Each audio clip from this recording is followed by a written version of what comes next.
இன்னைக்கு நம்முடைய தொகுதியுடைய வெற்றி வேட்பாளராக அண்ணன் கடற்கரை ராஜ் அவர்களை தலைவர் அவர்கள் உங்ககிட்ட ஒப்படைச்சிருக்கிறாங்க. ஏற்கனவே மாவட்ட பஞ்சாயத்து சேர்மனா மக்கள் பணியாற்றிய அனுபவம் மிக்கவர் அண்ணன் திரு கடற்கரை ராஜ் அவர்கள். ஏதோ தேர்தலுக்கு தேர்தல் மட்டும் மக்களை வந்து சந்திக்கிறவர் கிடையாது. எந்நேரமும் உங்களோட தொடர்பில் இருக்கக்கூடியவர், எந்நேரமும் மக்கள் மகனி ஆற்றக்கூடியவர். யாருக்கு என்ன பிரச்சனை, இந்த தொகுதியில் என்ன பிரச்சனை, எந்த பகுதியில் என்ன பிரச்சனை, என்ன ஒன்றியத்தில் என்ன பிரச்சனை, எந்த தெருவில் என்ன பிரச்சனைங்கிறது ஒன்னொன்னுத்தையும் தெரிஞ்சு வச்சிருக்கக்கூடியவர் அண்ணன் கடற்கரை ராஜ் அவர்கள். இப்படி ஊராட்சிகளில் பல வளர்ச்சி திட்டங்களை கொண்டு வந்தவர் தான் திரு கடற்கரை ராஜ் அவர்கள். உங்க அத்தனை பேருக்கும் நன்கு அறிமுகமானவர். உள்ளாட்சி மன்றத்தில் சிறப்பாக பணியாற்றுறதுனால இன்னைக்கு இந்த முறை நம்முடைய தலைவர் அவர்கள் சட்டமன்றத்தில் பணியாற்றுவதற்கான வாய்ப்பு கொடுத்திருக்கிறாங்க. அந்த வாய்ப்பை நீங்க உறுதி செய்வீங்களா?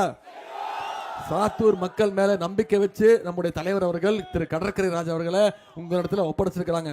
இந்த பகுதியில், இந்த தொகுதியில நம்ம எதிர்த்து யார் போட்டி போடுறாங்கன்னு உங்களுக்கு தெரியும். பாஜகவுடைய சங்கி கூட்டத்துடைய மாநில தலைவர் திரு நயினா நாகேந்திரன் போட்டி போடுறார். ஏற்கனவே திருநெல்வேலியில நின்று இப்ப மீண்டும் அங்க போய் நின்னா டெபாசிட் கிடைக்காதுன்னு அவருக்கு தெரியும். அதனால ஒரு மாற்றத்துக்காக இங்க வந்து சாத்தூர்ல நிக்கிறாரு.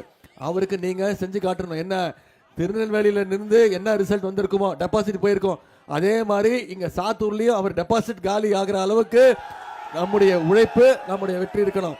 அதுக்கு அண்ணன் கடற்கரை ராஜ் அவர்களுக்கு மிகப்பெரிய வெற்றியை நீங்க கொடுக்கணும். சரியா?